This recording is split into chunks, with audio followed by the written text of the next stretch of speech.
Berikutnya adalah kita melakukan manajemen stok. Di sini sebenarnya setup juga, cuma lebih ke perangkat yang disewakan.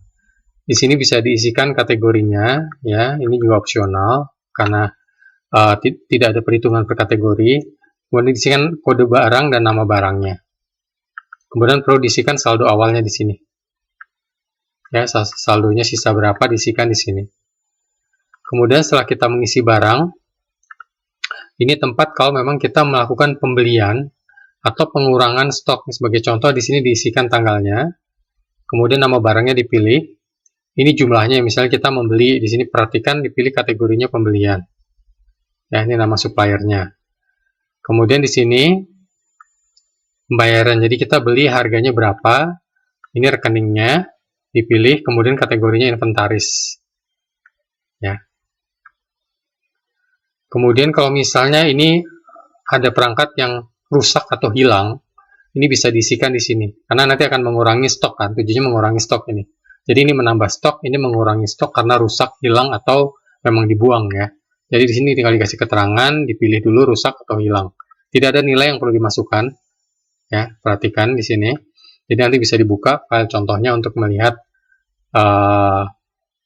apa yang diisikan sebelum diisikan di aplikasi yang siap pakainya. Setelah itu kita bisa melihat rekap stok. Yang dimaksud rekap stok di sini adalah stok yang dipunyai ya, total stok yang dipunyai. Jadi bisa dilihat di sini per harinya. Jadi kalau misalnya ada rusak dan hilang, kita bisa melihat per harinya stok yang kita miliki. Ya, stok yang dimiliki. Sedangkan stok yang sedang berada di luar atau yang ada di dalam secara harian itu bisa kita melihatnya di rekap sewa ini. Ini bisa kita pilih jumlah disewa dan sisa barang. Kalau jumlah disewa nanti kita bisa melihat barang yang ada di luar. Ini lebih untuk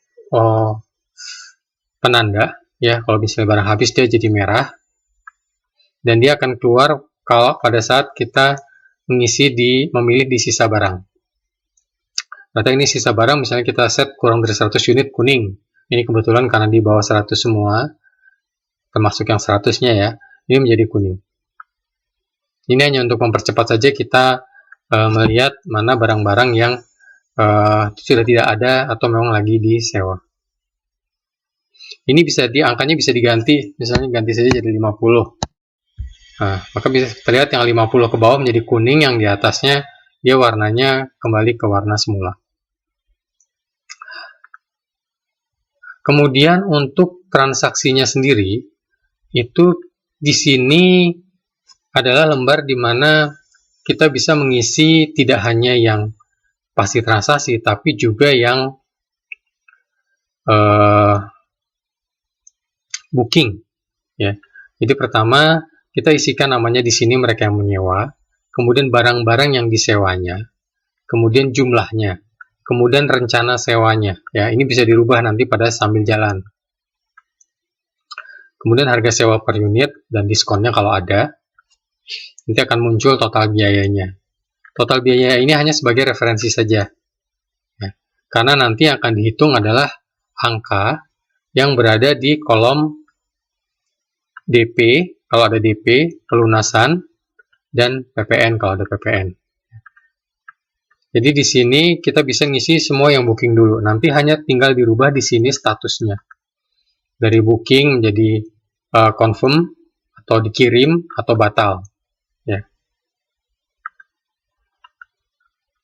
Nah, jadi ini hanya status. Nah, yang akan memastikan bahwa ini masuk ke dalam laporan adalah angka yang diisikan di sini. Jadi tidak harus semua diisi. Jadi yang batal ya tidak perlu diisi. Tapi yang sudah diisi, misalnya ada DP, kita bisa isikan di sini DP-nya berapa. Kemudian tanggal pembayaran DP-nya. Ya, jangan lupa ini diisi.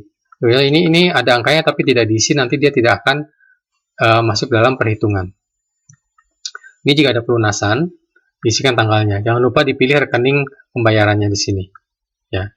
Kemudian di sini diisikan pendapatannya, kategorinya adalah pendapatan sewa kursi. Dan ini jika ada keperluan untuk mencetak invoice.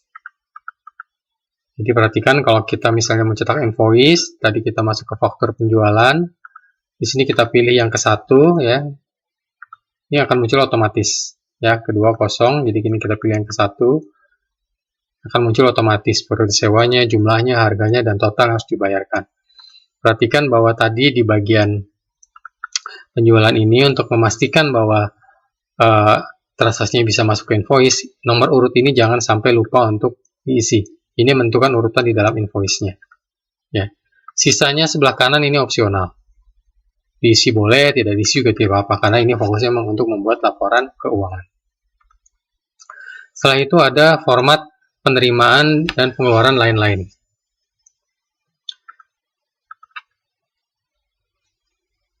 Oke, untuk penerimaan atau pengeluaran lain-lain ini untuk mencatat transaksi di luar transaksi sewa. Jadi sebagai contoh di sini bisa diisikan tanggalnya. Ini diisikan kwitansinya kalau memang perlu untuk dicetak. Ini nomor kwitansi. Kemudian diterimanya ini juga untuk keperluan pencetakan, ini opsional. Kemudian ureannya ini diisikan transaksinya. Kemudian di sini adalah uang yang keluar atau transaksi keluar. Ini adalah uang yang masuk atau transaksi masuk. Kenapa saya katakan transaksi yang keluar atau yang masuk? Karena contohnya kalau ada yang sifatnya hutang, ini keluar, tapi nilainya bukan uang, tapi nilainya utang. Maka kita memilih di sini rekeningnya adalah utang. Nah, jangan lupa di sini kemudian diisikan suppliernya. Karena supplier itu nanti akan muncul di data utang supplier. Jadi di sini kita bisa melihat rekap data utang atau data piutang. Ya. Kalau kita lihat di sini, jadi saya kira ini cukup jelas ya. Untuk pindah buku, ini diisikan pindah buku uang keluar. Jadi di sini rekening keluar, di sini rekening masuk, itu untuk pindah buku. Ini ada juga contoh untuk pengambilan dividen tahun kemarin. Ini atau ambil laba ditahan, ini adalah ada contohnya. Jadi silahkan mencoba-coba dengan file yang sudah ada contoh isiannya dahulu sebelum menggunakan file yang siap dipakainya. Tadi faktur penjualan ini udah siap cetak, jadi kalau kita klik sini setelah kita pilih, ini kita hanya perlu menyiapkan printer dan kita mencetak di sini.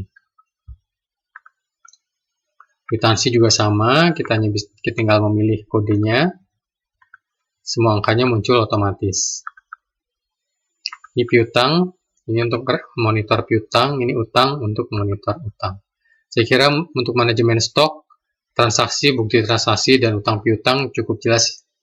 Terima kasih.